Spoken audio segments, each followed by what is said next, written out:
नमस्कार, मैं शिवानी अतुड़ी लाइव में आपका स्वागत करती हूँ। इजराइल ने सीरिया के उत्तर पश्चिमी तटीय शहर टार्टस में ताजा हवाई हमले के बाद क्षेत्र में हलचल मचा दी है। जी हाँ, इस हमले को पिछले 12 सालों में सीरिया पर हुआ सबसे बड़ा इजरायली हमला बताया जा रहा है और इसके बाद की स्थिति की बेहद गंभीर है। जी हाँ, विस्फोट इतना जबरदस्त था कि उसके झटके रिक्टर स्केल पर 3 की तीव्रता से महसूस किए गए हैं। जी हाँ, आमतौर पर भूकंप के झटकों जैसा था। जी हाँ, इसके परिणाम स्वरूप एक विशाल आग का गोला निकला जो आमतौर पर परमाणु विस्फोट के बाद देखा जाता है। जी हाँ, टार्टस शहर वह स्थान है जहां रूस का महत्वपूर्ण नौसैनिक बेस स्थित है। ऐसे में इस हमले का विशेष सामरिक महत्व है। जी हाँ, इजरायली वायुसेना ने सीरिया के सेना के गोदामों को निशाना बनाया जिनमें हथियार, विस्फोटक और मिसाइलें शामिल थी।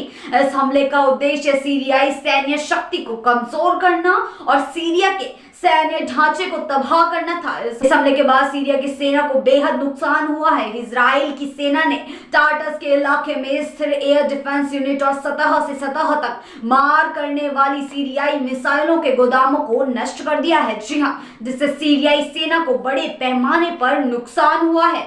यह हमला साल 2012 के बाद सीरिया के तटीय क्षेत्र पर इजराइल का सबसे बड़ा हमला था। जी हाँ, बात यह है कि बशर अल असद के जाने के बाद इजरायली सेना ने सीरिया के विभिन्न इलाकों में 300 से अधिक हवाई हमले किए हैं। जी हाँ, और इन हमलों की संख्या लगातार बढ़ती जा रही है। ये हमले सीरिया की सैन्य ताकत को कमजोर करने और उसकी आपूर्ति लाइनों को बाधित करने के उद्देश्य से किए जा रहे हैं। जी हाँ, इजराइल का यह हमला सीरिया में अस्थिरता को और भी ज्यादा बढ़ा सकता है, खासकर तब जब रूस का नौसैनिक बेस भी इस क्षेत्र में है। जी हाँ, इस हमले से यह भी संकेत मिलता है कि इजराइल सीरिया के खिलाफ अपनी रणनीतिक नीति को और ज्यादा आक्रामक बना रहा है। जी हाँ, साथ ही सीरिया की अंदरूनी स्थिति और क्षेत्रीय सुरक्षा पर भी इसका दूरगामी असर पड़ सकता है।